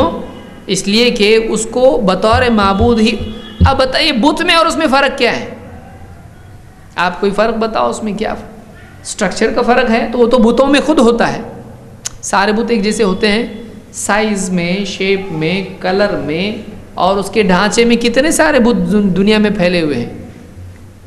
تو یہ بھی تو ایک بت ہی ہوا جس کے لوگ مسائل حل کرنے کے لیے اس سے مانگ رہے ہیں اور اس کے آگے جھک رہے ہیں، اس کے چومے چاٹ رہے ہیں، اس کو سب کچھ کر رہے ہیں. وہ بت کی حیثیت رکھتا ہے، وہ وثن ہے. اور اللہ کے نبی صلی اللہ علیہ وسلم نے اللہ سے دعا کی تھی، اللہم لا تجعل قبری وثنا یعبد. اے اللہ میری قبر کو وثن بننے نہ دینا جس کی عبادت کی جائے. معلوم ہوا قبر وثن بنتی ہے اور قبر کی بھی عبادت کی جاتی ہے. اور ہمارے نبی صلی اللہ علیہ وسلم کو ڈر تھا کہ یہ ہو سکتا ہے کہ لوگ میری قبر کی عبادت کرنے لگیں، اس کو وثن قرار دے دیں. آپ نے اللہ سے بچانے کی دعا کی اور اللہ نے وہ قبول کی. تو معلوم ہے کہ قبر کی بھی عبادت ہو. یہ نقلی قبر ہے، یعنی شرک میں بھی کتنا گرا ہوا شرک ہے. اصل قبر کی بھی عبادت نہیں ہے، یہ نقلی قبر کی عبادت سے. سوچیے کتنا افسوس ہوتا ہے. مسلمان اس میں پڑھے، اور بعض اوقات پڑھے لکھے لوگ بھی ہوتے ہیں، پڑھے لکھے لوگ ہوتے ہیں بس کر رہے ہیں لوگ، کر رہے تو ہم بھی کر رہے ہیں. باپ دادا ہمارے اندھے تھے اس لیے ہم بھی آنکھ بند کر کے چلیں گے. کوئی ملا آپ کو ایسا؟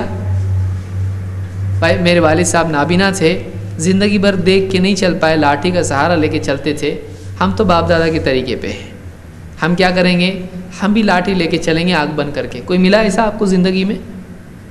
کسی کو آپ بولے بھائی باپ دادا کے طریقے پہ چلنے کا، آپ کے باپ نابینا تھے نا، تو کچھ اللہ کا ڈر ہے کہ نہیں؟ آنکھ بند کر کے آنکھ کھلی رکھ کے چلتا، تو باپ کے طریقے پہ چل. یہ لے لاٹھی باپ کی، میراث میں جائیداد میری، لاٹھی بھی تو ملی نا، لاٹھی لے کے چل، آنکھ بند کر کے چلتے جا. تیرے ابا ایسے چلتے تھے. کیا بات کر رہے ہیں؟ ان کو آنکھ نہیں تھی، میرے کو تو آنکھ ہے نا. تو اگر باپ دادا کو عقل نہیں تھی، تیرے پاس تو ہے نا.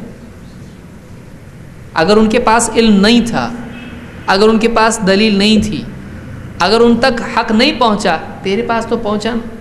تو کیوں اندھا بن رہا؟ تو آنکھ رہ کے اندھا بن رہا. تو دلیل اور علم ہونے کے باوجود جہالت پہ یعنی اختیار کیے ہوئے ہے، تو علم کے مقابلے میں جاہلوں کو دلیل بنا رہا ہے. تو وہ بڑے جاہل تھے یا تو بڑا جاہل ہے؟ یہ سوال کھڑا ہو گیا ہے. اسی لیے، اور یہ کس کا طریقہ ہے؟ یہ مشرکین کا طریقہ ہے. جب ان سے کہا جاتا ہے کہ آؤ اللہ کی طرف، آؤ رسول کی طرف، تو کیا کہتے ہیں؟ حسبنا ما وجدنا علیہ آباءنا، ہمارے لیے تو بس وہی کافی ہے جس پر ہم نے اپنے باپ دادا کو پایا. یہ کس کا طریقہ ہے؟ یہ مشرکین کا طریقہ ہے کہ وہ اللہ اور اس کے رسول کی طرف سے آئے ہوئے حق کے مقابلے میں باپ دادا کے طریقے کو کیا کرتے ہیں؟ چنتے ہیں. تو یاد رکھیں کہ یہ جو محرم کا مہینہ آئے گا، محرم میں محرمات آتے ہیں، تو یہ اسلام میں نہیں ہے. بہت ساری غیر مسلم عورتیں بھی پہلو لے کے ایک دم ہاتھ جوڑ کے جیسا بھی ان کو جیسا آتا، چلو کچھ تو ہے، تعزیہ جا رہا بھائی. اور ان کو کیا معلوم ہے یہ تعزیہ نہیں جا رہا، اسلام کا جنازہ جا رہا ہے. اصل اسلام نہیں ہے یہ. ڈھچا رہے، بجا رہے، ناچ رہے، اور ایک دم جنون ہے ان کے اندر ایک دم. لوگ دیکھ رہے کچھ تو ہے سیم ان کی طرح یہاں پہ بھی. تو وہ لوگ یعنی وہ سوچتے یہ بھی اسلام ہے، یہ اسلام ہے. ہم مسجد تک ان کو نہیں لا سکے، ہم درگاہوں تک ان کو لے کے گئے. ہم ان کو وہاں لے کے جا کے جوڑ رہے ہیں جہاں شرک ہوتا ہے. ان کو ہم کو لانا کہاں چاہیے تھا؟ جہاں صرف اللہ کی عبادت ہوتی ہے. ہم وہاں جوڑ رہے ہیں جہاں غیر اللہ کی بات ہوتی ہے. کیا کام کیا ہم نے؟ لایا تو انہیں جان نہیں لے جانا چاہیے تو وہاں لے جائیں ان کو. اور سارے اولیاء کیا شرک کی دعوت دیتے تھے؟ اولیاء توحید، اولیاء نے اللہ سے جوڑا، پبلک ان کی قبروں سے لوگوں کو جوڑ رہی ہے. کتنی شرم کی بات ہے. اور کئی قبر کے مجاور بھی کیا کہتے ہیں؟ یہاں دیکھیے، یہاں مسلمان بھی آتے ہیں، غیر مسلم بھی آتے ہیں، بھکتوں کا تانتا بندھا رہتا ہے، جھنڈ لگا رہتا ہے. شرم آنا چاہیے. وہاں پہ ان کو بٹھا کے بتاتا اللہ کے سوا کسی کی عبادت نہیں ہوتی ہے. یہ اللہ والے تھے، ان کی محبت دل میں ہونا چاہیے، ان کی عبادت نہیں کرنا چاہیے. کوئی بتاتا ہے؟ یہ افسوس، یہ دعوتی مزاج نہیں ہونے کی وجہ سے ہے. اور دعوتی مزاج کیا ہوگا؟ توحیدی مزاج ہی نہیں ہے، اتباع کا مزاج ہی نہیں ہے، تو باقی دعوت کب آئے گی؟ کہ آخری وقت میں جب اللہ کے نبی صلی اللہ علیہ وسلم کی وفات ہو رہی ہے، آپ کہہ رہے ہیں اللہ کی لعنت ہو یہود و نصارہ پر، انہوں نے اپنے نبیوں کی قبروں کو سجدگاہ بنا لیا. آخری وقت نبی کو ڈر ہے کہ وہ جو دوسرے نبیوں کی قبروں کے ساتھ ہوا میری قبر کے ساتھ نہیں ہونا چاہیے. آپ کے نواسے کی قبر کے ساتھ وہی ہو رہا ہے. آپ کے نواسے حسین ابن علی ابن ابی طالب رضی اللہ تعالیٰ عنہ، ان کے ساتھ وہی ہو رہا ہے کہ ان کی قبر کے ساتھ وہی معاملہ ہو رہا ہے. تو یہ جہالت ہے، یہ علم کی کمی کی وجہ سے. جڑ کیا ہے اس میں؟ اس کی جڑ کیا ہے؟ اس کا اصل مرض کیا ہے؟ علم کی کمی. اور کون سے علم کی کمی؟ قرآن و سنت کے علم کی کمی. علاج اس کا کیا ہے؟ قرآن و سنت کے علم کو عام کرنا. تو یہ ایک بہت بڑی برائی ہے جو اس دور میں آج بھی باقی ہے، اس پڑھے لکھے دور میں باقی ہے. اس کو ختم کرنا بہت ضروری ہے. اس کے علاوہ شیعہ کے اندر ایک چیز اس مہینے میں پائی جاتی ہے شیعہ اعمال ان سے کوئی تعلق نہیں ہے، لیکن بہت سارے مسلمان کسی نہ کسی اعتبار سے ان سے یعنی ان کی چیزیں دیکھتے ہیں، تو یہ بہت سارے غیر مسلم اس کو اسلام سمجھتے ہیں۔ آپ انٹرنیٹ وغیرہ پر دیکھیں گے تو اس کو اسلام کے اعمال میں سے ایک عمل شمار کیا جاتا ہے۔ لوگ لائن سے کھڑے ہوئے ہیں اور ماتم چل رہا ہے، پیٹ رہے ہیں، سینہ پیٹ رہے ہیں، پیٹتے پیٹتے پیٹتے لال ہو گیا، خون نکلنا شروع ہو گیا۔ ماتم کیا چل رہا ہے بھئی؟ تو یہ حضرت حسین کی شہادت کا غم منا رہے ہیں۔ یہ کیا ہے؟ اپنے آپ کو پیٹنا، اپنے آپ کو اب پھر اس میں پھر نئے طریقے ایجاد ہوتے ہیں، پھر ایسے انسٹرومنٹس ان کے پاس بنے ہوئے ہیں کہ اس کو دھیرے دھیرے بھی آپ مسلسل مارتے رہیں، پورا آپ کا خون ٹپ ٹپ ٹپ شروع ہونا، بہنا شروع ہو جائے گا، پوری پیٹھ جو ہے خون آلود ہو جائے گی۔ پھر اس میں فخر سمجھنا، اپنے سر میں مارنا، لوہے کی چیزیں یہ وہ، آپ دیکھیں تو آپ بولیں کیا کر رہا ہے۔ یہاں تک کہ اتنا آگے وہ نکل جاتے ہیں کہ فخر کے طور پر اپنے بچے کے سر میں بھی زخم لگاتے ہیں، اس سے خون آتا ہے، بولتے ہیں ہاں یہ واقعی ہے۔ یہ کون سا طریقہ ہے؟ ہمارا نبی وہ ہے کہ صحابی رات میں عبادت کر رہے ہیں اور رات میں ہمیشہ عبادت کروں گا اور روزانہ روزہ رکھوں گا، تو آپ ان کے گھر پہ جا کے بول رہے ہیں اگر ایسا کرے گا تو تیری آنکھیں اندر چلی جائیں گی، حجمت عینک ونفحت نفسک، تیرا جسم لاغر ہو جائے گا، تو کمزور ہو جائے گا۔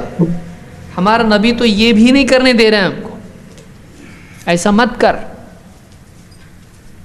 ہمارے نبی صلی اللہ علیہ وسلم عبادت کی وجہ سے جسم میں اگر عیوب پیدا ہوتے ہیں، ضرر پہنچتا ہے اس کو، کہ ایک صحابی باہر کھڑے نظر مانی دھوپ میں کھڑے رہوں گا، آپ نے کہا اس کو اللہ اس سے بے نیاز ہے، اللہ کو ضرورت نہیں اس کے دھوپ میں کھڑے ہونے کی، اپنے آپ کو عذاب دے کے کیا کرے گا یہ، اس کو سائے میں کرو، بیٹھنے کے لیے کہو، ہاں روزہ وہ پورا کرے۔ رسی دیکھی مسجد کے اندر، کہا کس کی رسی؟ کہا حضرت زینب کی رسی ہے، لٹک کے اس کو پکڑ کے اس کو عبادت کرتی ہے، نماز تھک جاتی تو پکڑ لیتی، کہا کھولو اس کو، حلو، تم کو چاہیے کہ جب تک نشاط ہے عبادت کرو، جب تھک جاؤ تو بیٹھو۔ اتنا بھی برداشت نہیں کر رہے ہیں ہمارے نبی۔ اور یہ کوئی صحابی، اتنے صحابہ شہید ہوئے، حضرت حمزہ رضی اللہ تعالیٰ کو شہید کیا گیا، کان ناک کاٹ دیے مشرکین نے، ان کے غم میں کبھی اپنے آپ کو زخم لگا کے اللہ کے نبی صلی اللہ علیہ وسلم نے نہیں لیے۔ یہ کون سا طریقہ ہے؟ حضرت علی رضی اللہ تعالیٰ کی شہادت ہوئی، ان کے بیٹوں نے ان کے بعد میں جو اہل بیت میں سے ہیں، انہوں نے کبھی اپنے آپ کو اس طرح سے زخم نہیں مارے۔ یہ کون سا طریقہ ہے؟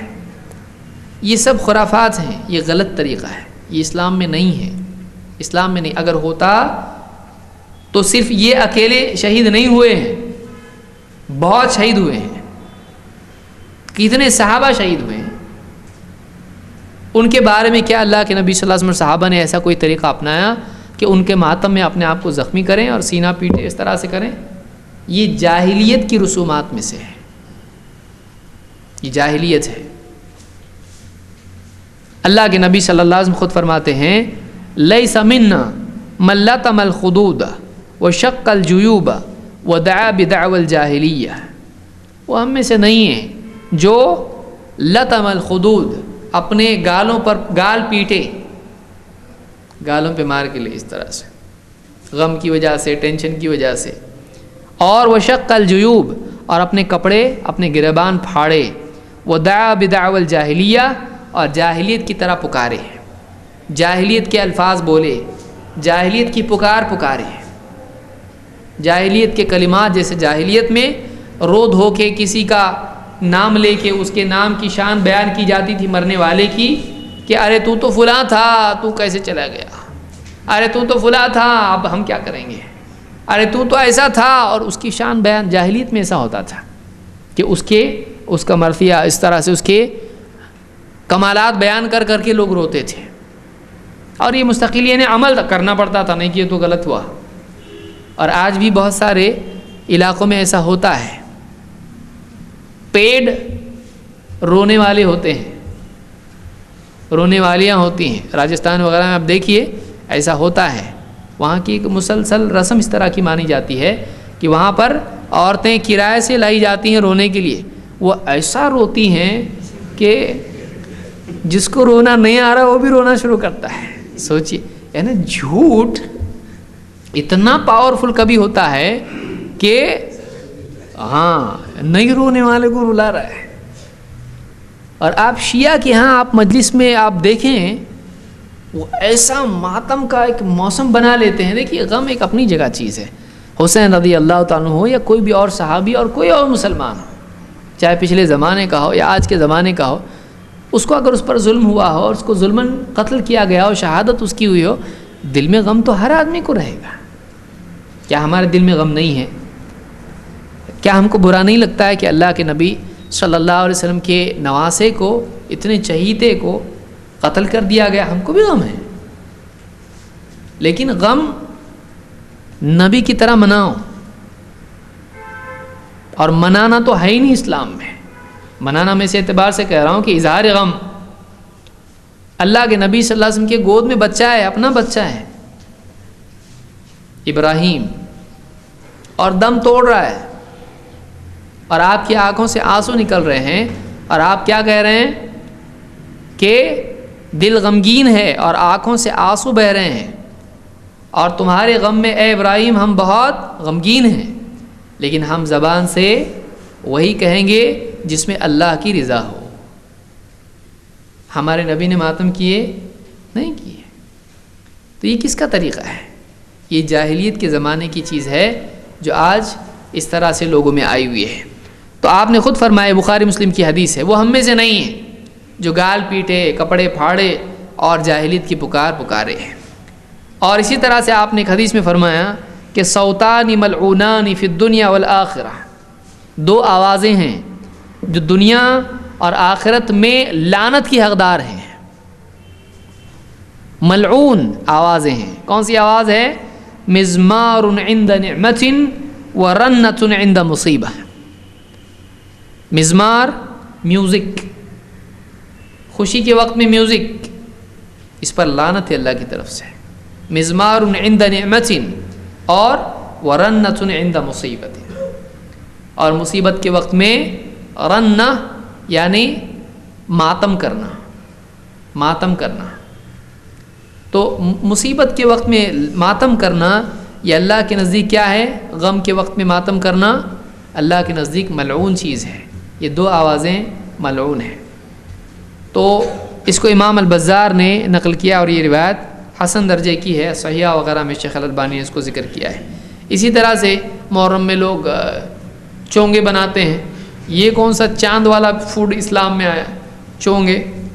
اور روٹ بناتے ہیں اور کھچڑا بناتے ہیں اور محرم کے دن شربت تقسیم کرتے ہیں.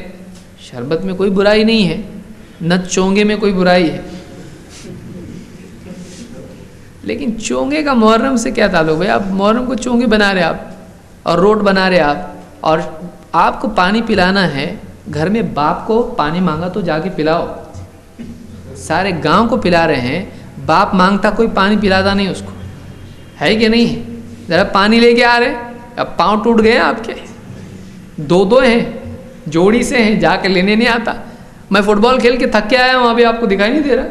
اچھا، تو باپ کی تو کبھی خدمت نہیں کرتا ہے، لیکن محرم کے دن کیا کر رہا ہے؟ شربت پلا رہا ہے. کوئی کہے کہ نہیں میں باپ کو پلاتا ہوں، میں کر سکتا ہوں کیا؟ محرم کے دن کہاں سے بھائی پانی پلانے کا کہاں سے سسٹم آیا؟ یہ آپ صلی اللہ علیہ وسلم نے یہ تو سکھایا کہ جو روزے دار کی افطار کرا دے اس کو یہ ثواب ہے. ایسا کسی نے کہا ہو، آپ صلی اللہ علیہ وسلم نے کہا کہ فلاں کی شہادت کے دن کسی کو پانی پلائیں گے تو ثواب ملے گا؟ ایسا ہے نہیں ہے. مستقلاً کسی دن کو منتخب کرنا کسی نیکی کے لیے اور اس کو ایک رسم بنا لینا یہ بدعت ہے. تو محرم کے دن یہ شربت پلانا، کھچڑا کھلانا، یہ سب خرافات ہیں. تو جو آدمی واقعی کھاتا ہے اس کو محرم کی وجہ سے نہیں کھا رہا، وہ بھی پرہیز کرے، وہ بھی پرہیز کرے. ایسے کھچڑا بنا کے کھا رہے، اب گیا کوئی آدمی، ارے آپ لوگ بھی کھچڑا، نہیں محرم کی وجہ سے نہیں، یاد آیا تو بنا لیا. ارے آج بھی تو مت بنا، تو ان کی تائید کیوں کر رہا ہے؟ لوگوں کو شک شبہ میں کیوں یعنی مبتلا کر رہا ہے؟ تو ہم کو اس سے بھی پرہیز کرنا چاہیے، تاکہ کہیں ایسا نہ ہو کہ فلاں صاحب تو کھچڑا بناتے ہیں تو وہ توحید والے ہیں، وہ بدعت سے بچتے ہیں، تو وہ بنائے تو کچھ تو ہوگا۔ تو پبلک ابھی بھی چاہے کتنی ہی تقلید سے نکلے، کچھ نہ کچھ جراثیم باقی رہتے ہیں اس طرح کے اندھی تقلید۔ تو یہ یاد رکھیں کہ جو لوگ یعنی دین جانتے ہیں اور سنت پر عمل کا اہتمام کرتے ہیں، جن کی تمنا ہے کہ دین پر جئیں، دین پر مریں، تو ان کو چاہیے خاص طور سے کہ وہ ایسا کچھ نہ کریں کہ موافقت ہو جائے، وہ بچیں اس طرح کی چیزوں سے۔ تو کھچڑا وغیرہ بنانا بھی اسلام میں محرم کے دن نہیں ہے۔ آپ کو کھچڑا کھانا ہو یا کھچڑی کھانا ہو، آپ کو روٹ کھانا ہو یا روٹی کھانی ہو، آپ کبھی بھی کھاؤ، آپ کے دن بناؤ، آپ روٹ بناؤ، ڈبہ بھر کے بناؤ، سال بھر کھاؤ آپ، لیکن عین محرم کے دن یا کسی اس طرح کے تہوار کے دن آپ یعنی اس طرح کی چیزیں کرنے سے پرہیز کرو، تاکہ لوگوں کو غلط چیز عام نہ ہو۔ اور اسی طرح سے محرم کے مہینے کو یہ سمجھنا کہ یہ مہینہ بہت غم کا مہینہ ہے، کیا اپنا سال ہی غم سے شروع ہوتا، تو ایسا کچھ نہیں ہے۔ اس کو منحوس سمجھنا، اس مہینے کو، یہ نحوست کے کھینچنے کا ذریعہ ہے، اللہ کی طرف سے عذاب آ سکتا ہے اس پر کہ کوئی آدمی خواہ شریعت کی خلاف ورزی کرے۔ تو محرم کا مہینہ منحوس نہیں ہے، نہ اس میں پیدا ہونے والا منحوس ہوتا ہے، نہ اس میں کسی کا نکاح ہو تو نکاح بے برکت ہوتا ہے۔ لوگ بہت ڈرتے محرم میں نکاح کرنے کو کہ محرم دیکھو تاریخ کیا آ رہی، بولے محرم چلے، ارے محرم نہیں، کیوں؟ کچھ نہ کچھ اشبھ ہو جائے گا اس میں۔ تو اس طرح سے عقیدہ رکھنا بھی کہ فلاں دن، فلاں وقت، فلاں مہینے میں اگر نکاح ہوتا ہے تو خیر نہیں ہوگی، یہ خیال ہی شر ہے، اس لیے کہ کوئی مہینہ بے برکت نہیں ہے۔ محرم کا مہینہ خود دیکھیے، یہ یعنی حرمت والے مہینوں میں سے ہے، بڑے مہینوں میں سے ہی ہے۔ تو یعنی اس مہینے میں نکاح نہیں کرنا ایسا نہیں ہے، اور اگر بیچارہ کوئی ہمت کر کے رسم توڑنے کے لیے کر لے محرم میں، اور ذرا گھر میں کچھ جھگڑا ہو جائے، بیوی شوہر میں کچھ ہو جائے، انبن ہو جائے، تو بولے تھے نا محرم میں مت کرو، دیکھو ہو گیا۔ تیرے جھگڑے کتنے ہوئے بیوی سے؟ وہ تو چلتے رہتا ہے۔ تو تیرا کب ہوا تھا؟ رمضان میں ہوا تھا یا حج میں ہوا تھا؟ کہاں ہوا تھا تیرا بھی تو نکاح ہوا ہے نا۔ کون سا گھر ایسا ہے جس میں بیوی شوہر میں اختلاف نہیں ہوتا؟ کیا اللہ کے نبی صلی اللہ علیہ وسلم کے گھر میں تھوڑی بہت ایسی انبن نہیں ہوتی تھی؟ ہوا نا، آپ ناراض ہو گئے بیویوں سے، جب خرچہ مانگا، آپ پریشان ہو، غصہ ہو کہ آپ بیوی سے غصہ ہو کے چلے گئے، الگ جا کے بیٹھ گئے، لوگ گھبرا گئے کہیں طلاق تو نہیں دے دیا۔ کیوں ہوا تھا ایسا؟ بیویاں خرچ مانگ رہی تھیں۔ تو ایسا یعنی انسان ہے، انسان کی زندگی میں اتار چڑھاؤ آتے رہتے ہیں۔ تو بیچارہ کوئی اپنا ہمت کر کے محرم کے مہینے میں نکاح کروا دے کوئی گھر میں، اور پھر کچھ ہو جائے تو فوراً کیا بولتے ہیں؟ محرم۔ تو یہ سب غلط باتیں ہیں، کسی بھی گھر میں ایسا ہوتا ہے۔ باقی جتنے محرم کے علاوہ ہیں ان کے گھر میں بھی ہوتا ہے۔ کوئی آدمی درگاہ پہ پہلے جاتا تھا، سجدے کرتا تھا، تعویذ گلے میں باندھتا تھا، اب وہ چھوڑ دیا، کوئی تکلیف آئی، دیکھ ہم بولتے تھے نا بابا کا سایہ تیرے سر پہ سے اڑ گیا، تو تیرے سر پہ جب ہے بابا کا، تیرے کو تکلیف کیوں آتی ہے؟ تیرے کو بھی تو آتی ہے نا۔ تو تکلیف انسان جو ہے، یعنی انسان کا جو شاکلہ ہوتا ہے، جو سوچنے کا انداز ہوتا ہے، بہت ساری حقیقتیں اس میں جھوٹ بن جاتی ہیں، اور بہت سارے جھوٹ حقیقتیں بن جاتی ہیں۔ یہ دیکھنا ہوتا ہے انسان کا۔ بھائی آپ ہرا چشمہ پہن کے آسمان کو دیکھیں گے، لیکن آسمان ہرا ہو گیا، آج ہرا بھرا دکھ رہا ہے سب، اور نیلا پہن کے گھاس دیکھیں گے تو سب نیلا دکھے گا آپ کو۔ تو نیلی گھاس اور ہرا آسمان، دنیا بدل گئی پوری۔ ابے چشمہ نکال، تیرا چشمہ بدل، تیرا چشمہ جو واقعی نمبر ہے تیرا اس کا پہن، سب چیزیں تجھ کو ویسی دکھائی دیں گی۔ تو آدمی کا جو دیکھنے کا زاویہ ہوتا ہے، سوچ جو ہوتی انسان کی، وہ ساری مصیبت کی جڑ ہے. غلط سوچ ساری مصیبت کی جڑ ہے. کہ جس کے دل میں، اب دیکھیے ایسا ہوگا کہ بلی سامنے سے جاتی کام نہیں بنتا ہے، یا گلاس پھٹ گیا دودھ کا کام خراب ہوتا ہے، اب وہ دن بھر انتظار میں رہتا ہے کب ہوتا کچھ کہ میں اپنے عقیدے کی تقویت کر لوں، میرا عقیدہ پکا ہو جائے، پھر سے واپس سے اس میں ذرا کچھ ویسا ہوا تھا ہی، بلی کراس کی میرے تو میرا کام نہیں بننے والا تھا، ڈر تھا ہی میرے دل میں. اور جس کے دل میں ایسا ڈر ہوتا ہے کچھ نہ کچھ ہوتا ہی ویسا ہے. جو آدمی سائیکل چلا رہا ہے گرتا کیا گرتا ہے، گرے گا ہی، کانفیڈنس ہی نہیں اس کے اندر، وہ غلطی کرے گا. جو غلطی کو دعوت دے گا غلطی آئے گی. کیسے خیریت آئی میں آئے گی غلطی، مصیبت آئے گی. لیکن کوئی آدمی اعتماد کرے اللہ کے اوپر، توکل کرے، اللہ جو چاہے کرتا ہے، کسی کے ہاتھ میں کچھ نہیں ہے. اور پھر اس کے بعد تکلیف آئے تو قدر اللہ ما شاء فعل، اللہ کی تقدیر ہے، جو اللہ چاہتا ہے کرتا ہے. تو یاد رکھیں کہ اس طرح کی خرافات میں بھی مبتلا نہ ہو. کوئی بچہ محرم میں پیدا ہو، یہ دیکھو یہ محرم کی پیدائش ہے، یہ بھی ہمارے یہاں ذرا رویا ہو، کیا یہ ماتم والا ہی بچہ ہے تو ہمیشہ روتے رہتا، محرم کے مہینے میں پیدا ہوا، ماتم ہی ہے یہ. کون سا بچہ اتنا پیارا ہے جو ماں باپ کو رات میں کہے تم لوگ سو جاؤ میں بھی سو رہا ہوں؟ ہے کوئی بچہ تو رونے ہی والا ہے. وہ پیدا ہوتا تو کیا السلام علیکم ورحمۃ اللہ وبرکاتہ بولتا، پیدا ہوتا رونا شروع کرتا، آتے ہی دنیا میں آتے ہی رونا شروع کرتا ہے، چاہے وہ کسی کا بھی بیٹا ہو. وہ یعنی انسان کی طبیعت میں بچہ ایسے ہی کرے گا. لیکن لوگوں نے جو عقائد بنا کے رکھے ہیں، جو مفروضات بنا رکھے ہیں، وہ ان کی روشنی میں دیکھتے ہیں، اور ایک بھی اگزامپل ان کو مل گیا ان کے عقیدے کی پختگی ہو جاتی ہے. اور 100 دلیلیں آپ اس کے خلاف دیں قرآن و سنت کی، اس کو نہیں مانتا ہے. کیا انسان ہے یہ انسان کی بجائے جانور کہلانے کا زیادہ حقدار ہو جاتا ہے، جو اللہ اور اس کے رسول کی بات کے مقابلے میں اپنی وہم کو ترجیح دے. یہ انسان ہے؟ انسان بھی نہیں ہے. لہم قلوب لا یفقہون بہا، یہ کون ہے جن کے دل ہے لیکن اس سے وہ غور نہیں کرتے ہیں.